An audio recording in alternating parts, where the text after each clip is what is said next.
Vamos a meternos en una charla interesante en este momento de la mañana.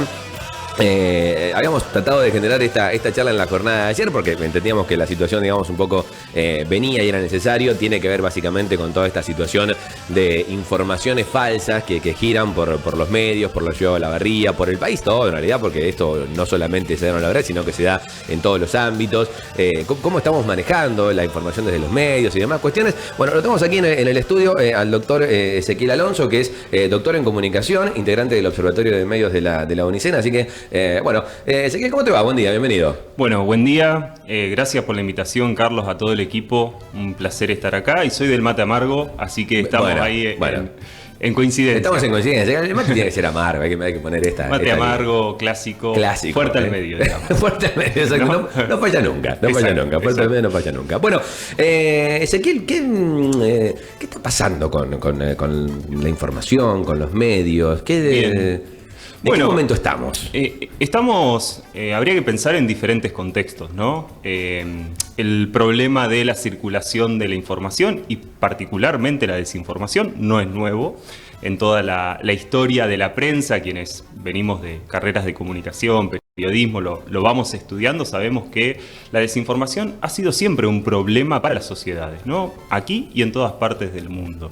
Pero sí van cambiando ciertos contextos, ¿no? La transformación tecnológica, las maneras en las cuales recibimos, pero también producimos, compartimos, hacemos y ponemos en circulación hoy con las redes sociales, con otras posibilidades tecnológicas, hace que estos problemas se agraven. Allá por el 2020, la Organización Mundial de la Salud, en plena pandemia, decía, bueno, estamos ante un problema de mucha consideración, que es la infodemia, ¿no? La sobreabundancia de información en la sociedad. Que por un lado uno puede decir, bueno, tiene aspectos positivos, que circule la información, que todos podamos expresarnos libremente en una red social, en un portal, que tengamos esa posibilidad, pero también hay, por supuesto, problemas asociados a esta sobreabundancia informativa. Y la desinformación es uno de esos problemas. Y acá tenemos que empezar a hacer algunas distinciones, ¿no? Por un lado, podríamos hablar de información errónea. Ajá. Y el punto ahí es, bueno, en la información errónea, por ejemplo, que emite cualquier medio de comunicación, no hay una intención de hacer daño. Claro. Uno se puede equivocar, claro, es humano, ¿no? y les hacemos comunicación, claro. Periodismo, somos humanos, nos podemos equivocar, puede faltar un dato, pero no hay una intención, ¿no? Se puede subsanar eso, se puede reparar. Entonces ahí hay una gran categoría que es, bueno, información errónea. ¿Cuándo hablamos de desinformación? Cuando hay una intencionalidad de hacer daño, ¿no? Claro. Y uno puede decir, bueno, y se ha popularizado mucho, Carlos, en el último tiempo, esta idea de la fake news, ¿no? Las noticias falsas. Claro. ¿no? Y parece que todo es fake news. Y hay muchas maneras en las cuales podemos estar frente a desinformación, ¿no? Claro. Y a veces no tiene que ver con el contenido 100% falso, que también existe, y que existe de manera planificada y deliberada en nuestras sociedades. Organizada, y eso es un gran problema.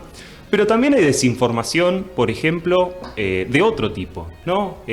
Hay, por ejemplo, noticias que presentan un contexto falso. Los hechos son verdaderos, pero el contexto fue manipulado, cambiado. Bueno, eso es desinformación, ¿no? Hay noticias que toman algún dato verdadero y agregan datos falsos cuando se presenta eso como información. Bueno, ahí estamos ante un problema de desinformación. No solamente noticias, hay cadenas en grupos de WhatsApp, es decir, estamos muy expuestos como ciudadanos y ciudadanas. Hoy vemos que hay cuentas que utilizan el humor, ¿no? De sátira, de parodia, para hostigar instituciones, personas. Bueno, ahí estamos frente a alertas de desinformación. Claro.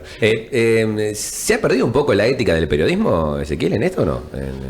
Bueno, hablamos de desinformación, hablamos de diferentes niveles de responsabilidad, ¿no? Entonces, acá decíamos recién, estamos en un contexto en el que todos y todas tenemos la posibilidad de compartir y poner a circular información. Sin embargo, todos tenemos diferentes niveles de responsabilidad. No es lo mismo la responsabilidad que tiene un influencer o una persona que se expresa en una red social y expresa su opinión, que la responsabilidad que tiene un periodista. Claro. ¿No? Y ahí sí hay resguardos que el periodismo ha tomado históricamente y lo sigue haciendo, que tiene que ver con ciertos protocolos en los cuales se verifican las noticias. Si se hace una afirmación que tiene trascendencia y relevancia para la comunidad, se presentan pruebas.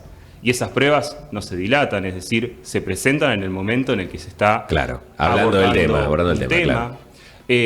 Algo que tiene que ver con el periodismo y las buenas prácticas tiene que ver con esto de darle la posibilidad a las personas, si hay implicados, de poder defenderse, presentar su versión de los hechos, ¿no? Posicionarse y presentar también sus argumentos. Y eso es parte de lo que uno espera que hagan las instituciones periodísticas, ¿no? Claro. Entonces, ahí sí tenemos que estar muy atentos a los diferentes contextos en los que nos encontramos, ¿no? Los contextos electorales, y lo venimos estudiando es una cosa. Desde el Observatorio de Medios, Ciudadanía y Democracia de la Facultad de Ciencias Sociales, son contextos propicios para que circule desinformación, ¿no? Son contextos donde justamente esta intencionalidad de hacer daño o de sacar ventaja de ciertas situaciones se evidencia mucho más. Claro. ¿La gente puede detectar, es posible darse cuenta cuando la situación viene de un lado que tiene intencionalidad negativa y demás? ¿Cómo es eso? Bien, totalmente, ¿no? Y acá también, apelamos a esta responsabilidad que tenemos todos y todas cuando decidimos, por ejemplo, compartir una noticia o una información en el grupo de amigos, en el grupo de WhatsApp. Si esa información que nos llegó apela a nuestra emocionalidad, es decir, nos genera rápidamente una sensación de enojo, de frustración, de ira, bueno, ahí tendríamos que sospechar, ¿no? Si abusa de adjetivos, por ejemplo, es algo para sospechar, ¿no? Si es una noticia y abusa del uso del tiempo condicional, ¿no? El podría, habría, claro. Bueno, ahí habría que verificar, ¿no? ¿Cuál es la fuente de la información? ¿Qué pruebas se están presentando? Esto que me está llegando, ¿quién lo está diciendo? ¿Tiene algún tipo de intencionalidad o presupongo que lo puede llegar a tener en ciertos contextos? Entonces ahí uno agudiza un poco más la mirada de aquello que recibe. Claro. Porque justamente, ¿no? Y esto que decíamos del contexto digital, estamos muy acostumbrados a una lógica en el último tiempo de redes sociales. ¿Y qué pasa con las redes sociales? Nos van encerrando en nuestras propias burbujas, que confirman nuestras propias creencias. La creencia, claro. El famoso algoritmo, ¿no? Que es lo que te va llevando a ese lugar. Exacto. Y ahí, vos lo dijiste, ¿no? El algoritmo, que, para que se entienda, son reglas matemáticas por las cuales las plataformas digitales, plataforma digital igual redes sociales, las que conocemos, Instagram, Facebook, ahora X, antes Twitter, deciden qué es lo que vemos, pero fundamentalmente qué es lo que no vemos. Y en esa lógica de los algoritmos, lo que nos presentan es aquello que saben o presuponen que a nosotros nos va a agradar, que va a confirmar nuestras creencias, y el mundo se nos va haciendo cada vez más corto. Y acá hay un ejemplo. Qué loco esto. Carlos, crecimos, por lo menos mi generación, 34 años, crecimos con los medios tradicionales, ¿no? Y una de nuestras prácticas era hacer zapping. Entonces, estábamos bastante tiempo haciendo zapping en la televisión. Mirábamos al final del día el contenido que nosotros decidíamos, los canales que nosotros queríamos, y en todo caso nos informábamos con el noticiero del canal. Tal o cual, claro. Pero había una distinción. Nosotros sabíamos que existían otras miradas, otros canales, otros contenidos. Había una idea de que había una pluralidad y que en todo caso había una decisión sobre una serie, un menú de opciones. La lógica de los algoritmos no es esa. Es cada vez nos vamos encerrando más en lo que nosotros creemos, y la propuesta de estas plataformas es ofrecernos un contenido a medida de lo que nosotros creemos y presuponen nos agrada. Entonces dejamos de ver esta pluralidad, dejamos de ver que hay otras versiones, otros hechos, y esto se traduce muy fuertemente en términos sociales, ¿no? Claro. Y es parte de lo que, investigamos quienes hacemos ciencias sociales. Los niveles de polarización, los niveles de intolerancia, esto de no poder reconocer a un otro que puede presentar argumentos diferentes, que puede presentar una visión del mundo diferente. Niveles, Ezequiel, que hoy están por las nubes, ¿no? Digamos, niveles hoy, la famosa grita, digamos, hoy están más marcadas que nunca. Totalmente, y responde en parte, o tiene que ver en parte, con esta lógica en la cual consumimos información, ¿no? Cada vez más reacios a aquello que no confirma lo que creemos. Entonces, y esto es una práctica que está estudiada, ¿no? En términos de audiencias, muchas veces, y por eso digo esto de la responsabilidad ciudadana, claro, podemos recibir una información que presente pruebas, pero si esas pruebas contradicen nuestras creencias, nuestros posicionamientos ideológicos, ¿lo vamos a compartir? ¿Lo vamos a difundir? Y al revés, podemos estar frente a una noticia que no presente información, pero haga daño a quienes son nuestros adversarios políticos o ideológicos. Y ahí sí la voy a compartir. Entonces, todos y todas somos parte, de alguna manera, de este problema. Ahora bien, estamos en un contexto particular, sobre todo a nivel regional, en donde han aparecido cuentas que, por ejemplo, suplantan la identidad de un medio de comunicación. Eso es peligroso. Claro, ahí estamos frente a una alerta de desinformación, pero también frente a una modalidad muy extendida, no solamente en nuestro país, sino en otras partes del mundo, en donde ciertas cuentas, ¿no?, o medios asumen la estética de un medio de periodístico, de comunicación, y frente a eso pueden manipular, engañar, desinformar a la ciudadanía. Y acá tenemos que pensar fuertemente en cómo fortalecer al periodismo local, a las personas, a los periodistas que ponen la cara, que sabemos desde dónde nos hablan, que todos los días construyen información, y distinguirlo de aquellos que tienen esta intención de desinformar, de hacer daño. Y todos y todas tenemos que estar como muy alertas en este momento respecto de, bueno, ¿quién me está hablando? ¿Desde dónde? ¿Con qué intención? ¿Quiénes son los periodistas, por ejemplo, detrás de este medio? ¿Quiénes son los responsables? ¿Cuál es su línea editorial? ¿No? Porque justamente lo que está en juego aquí es, bueno, ¿cómo vamos a convivir en sociedad? ¿Cómo vamos a fortalecer la democracia entendida como la posibilidad de elegir representantes, elegir diferentes expresiones políticas, ideológicas? Eso está en juego. Cuando cortamos esos circuitos, nos desinformamos, nos ponemos más violentos, más tensos, más intolerantes, dejamos de convivir en sociedad. Y ahí hay uno de los riesgos mayores de esta desinformación que hoy estamos viviendo a nivel global. Sí, sí, tal cual, a nivel global, porque esto no solamente, bueno, nosotros lo traemos a colación obviamente por lo que ha ocurrido en los últimos días. De hecho, la respuesta del intendente municipal a esa seguidilla de situaciones que se dieron en algunos medios, y en eso que decís vos también, ¿no? En suplantar una cuenta, creo que utilizaban el nombre de Horacio Cabac, ¿no? El comunicador Horacio Cabac, que era, digamos, una situación allí en la cual, bueno, denunciaban ciertas cuestiones. Estamos en un momento para tener mucho cuidado, ¿no? Sí, y para confiar en... Nosotros particularmente estudié el periodismo local, ¿no? Y la importancia del periodismo local. Confiar en aquellas personas que construyen credibilidad a partir de justamente ejercer la profesión con códigos éticos, con compromiso, dando la cara, asumiendo responsabilidad. Poner en valor eso, ¿no? Porque frente a esta circulación de cuentas falsas, de manipulación, podríamos decir, embarrar la cancha que nos confunde a todos y a todas, y de pronto nos llega algo y lo compartimos y reproducimos esa desinformación, bueno, volver a valorizar al periodismo local, a los periodistas locales que asumen su tarea con compromiso. ¿Qué es asumir una tarea con compromiso? Bueno, aportar pruebas, verificar lo que están diciendo, dar la posibilidad a las diferentes personas para que se expresen y puedan expresar su visión de los hechos, que no se plieguen a el uso de adjetivos, que no saquen conclusiones apresuradas. Ya cuando recibo una información y en el título está la conclusión y parece un paquete cerrado donde todo parece muy claro qué es lo que pasa. Que es muy actual eso, ¿eh? Bueno, es muy actual. Ahí empecemos a sospechar de eso, ¿no?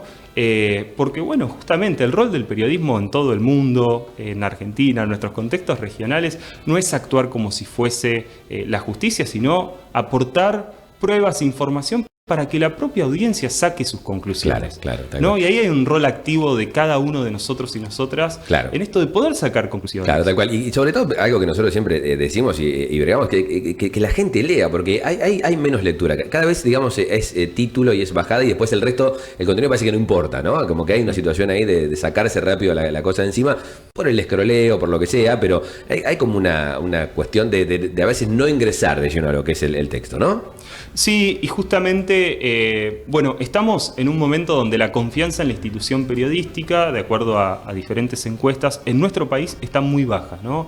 Históricamente pasamos de un 39% de confianza ya por el 2017, hoy estamos en un 30% de desconfianza en general en la institución periodística, ¿no? Y creo que ayuda poco podríamos decir, embarrar la cancha de cuentas falsas, de cuentas que suplantan a medios de comunicación y demás.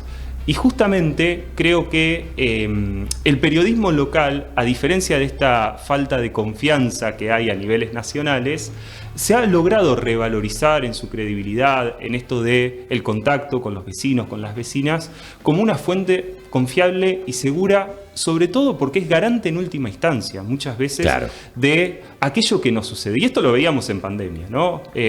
Las decisiones que tomábamos tenían que ver con quienes conocían nuestro territorio, los periodistas locales que nos ayudaban a decir, si tengo que salir, qué precauciones, dónde, cómo.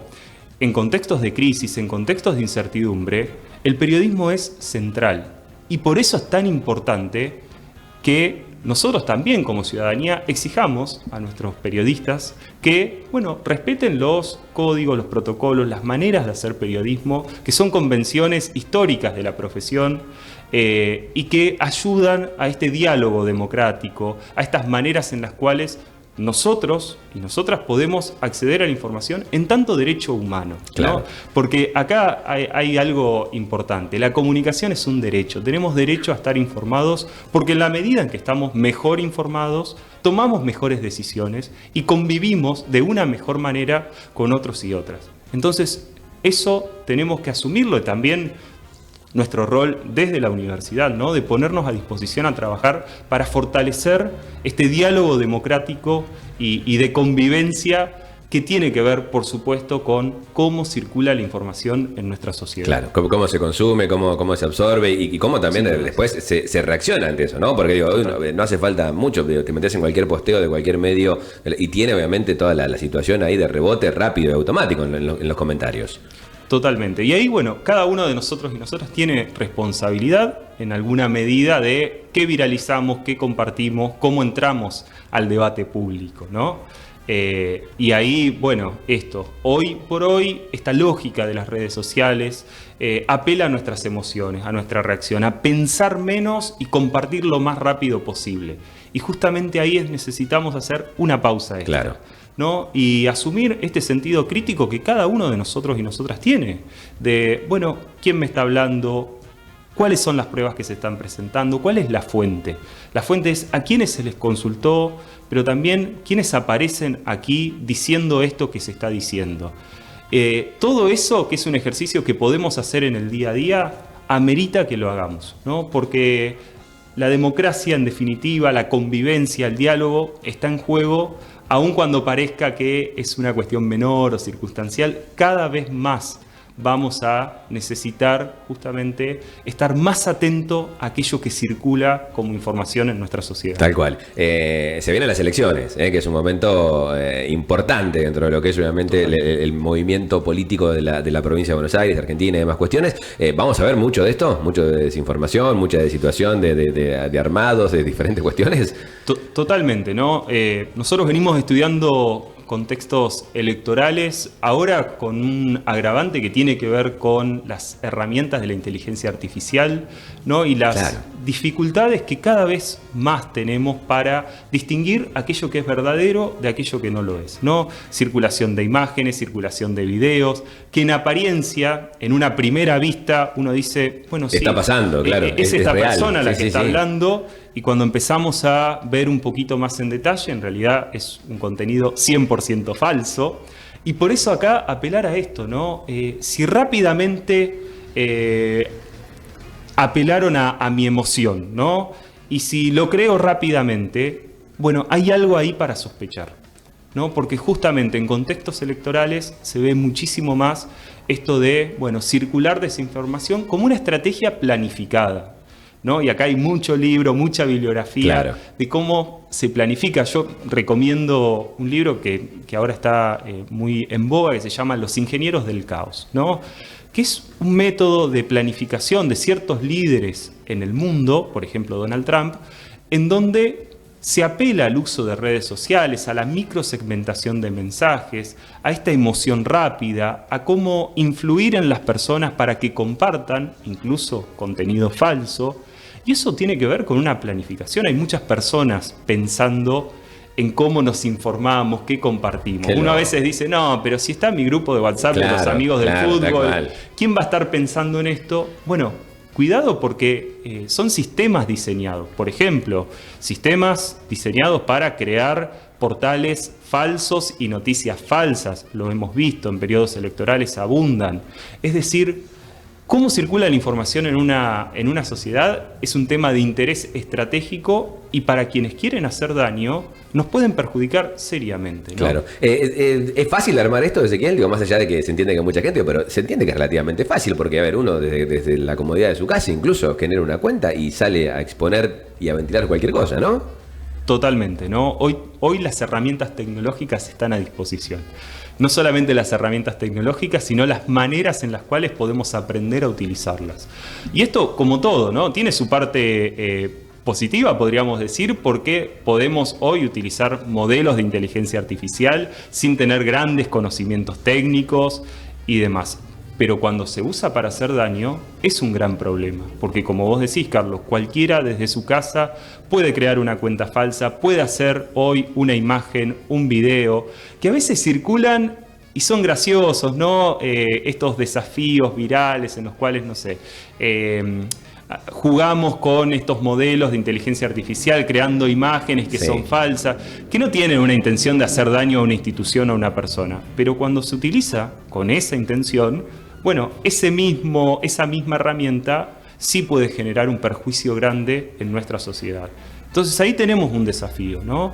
Que es, bueno, cómo prepararnos mejor, cómo formarnos, capacitarnos, no solamente para detectar esta desinformación que está circulando, ¿no?, entre nosotros, sino también para asumir la comunicación en un sentido más crítico, más responsable, entender las consecuencias que esto tiene para nuestra vida cotidiana, ¿no?, para el diálogo que tengo con el vecino, con la vecina, con el almacenero, porque justamente hay mucho de polarización, de emoción negativa, de intolerancia, que parece que no, pero se va planificando a partir de cómo circula la información y hace que estemos más fragmentados, que no podamos reconocer a un otro, que tengamos menos empatía, que vivamos más enojados, más indignados. Bueno, cuidado, todo esto está planificado y tenemos que pensarlo en este sentido crítico, reflexivo. Claro, tal cual. Lo que somos comunicadores tenemos que entender que esto que tenemos enfrente es importantísimo. Es algo muy fuerte que obviamente, bien utilizado, es una herramienta hermosa, pero que también puede generar obviamente mucha complicación, ¿no? Muchas situaciones adversas. Totalmente. La responsabilidad para quienes hacemos comunicación, hacemos periodismo y hablamos de instituciones, porque justamente hay una confianza depositada en la sociedad producto de esa responsabilidad, ¿no? Es esto que decía, no es lo mismo el ciudadano o ciudadana que se expresa en un comentario en una red social, que no tiene que rendir cuentas de esa opinión, de un medio de información, ¿no?, en donde tiene que dejar muy claro si es opinión o si es una noticia, si es información, y si es información tiene que respaldarlo porque no da lo mismo, ¿no? Y si se presenta un hecho hay que respaldarlo, verificarlo, seguir ciertos protocolos y ser muy cuidadosos, porque la confianza, la credibilidad, que ya está baja, decíamos recién la estadística, 30% a nivel nacional, no puede deteriorarse más. Necesitamos un periodismo fuerte, responsable, y que contribuya a fortalecer las democracias que hoy están en riesgo, ¿no? Tal cual, tal cual. Ezequiel, ha sido un gusto, es una charla para tenerla. Yo creo que en algún otro momento te podemos invitar para tocar otros temas, porque la verdad que es un abanico tan grande, tan amplio, pero que digo, cada cosa es muy importante para que la gente esté obviamente actualizada con esta situación que es, como decíamos, grave, ¿no? Es una situación ahí grave. Totalmente, que tenemos que estar sumamente alertas y una pausa extra. ¿No? Una pausa extra, sobre todo en estos contextos. Claro. Y bueno, agradecerte y a disposición el Observatorio de Medios, Ciudadanía y Democracia, también a disposición para lo que necesiten, y muchas gracias por la invitación. Espectacular. Señores, charlamos con el doctor en comunicación Ezequiel Alonso en esta mañana para charlar un poquito sobre estas cuestiones, ¿no? Que han estado girando en la ciudad de Olavarría, que tienen que ver con algunas noticias falsas, con datos obviamente que no son reales y toda esta cuestión que lleva a desinformarnos, a generar de alguna manera violencia, porque es un poco lo que se genera, ¿no? en la gente, con la respuesta, con esta polarización que tenemos, con esta grieta que alguna vez dijo la nata, instaló la nata como palabra, pero que es tan actual y que está y cada vez parece más profunda, ¿no? En vez de cerrarla, cada vez se termina haciendo más amplia entre nosotros. Un tema hermoso para tratar, largo y tendido. Seguramente tendremos alguna otra visita y alguna otra charla con Ezequiel en el transcurso de estas próximas mañanas. 11:24 en todo el país, hasta las 13 nos quedamos. Momentos del rock.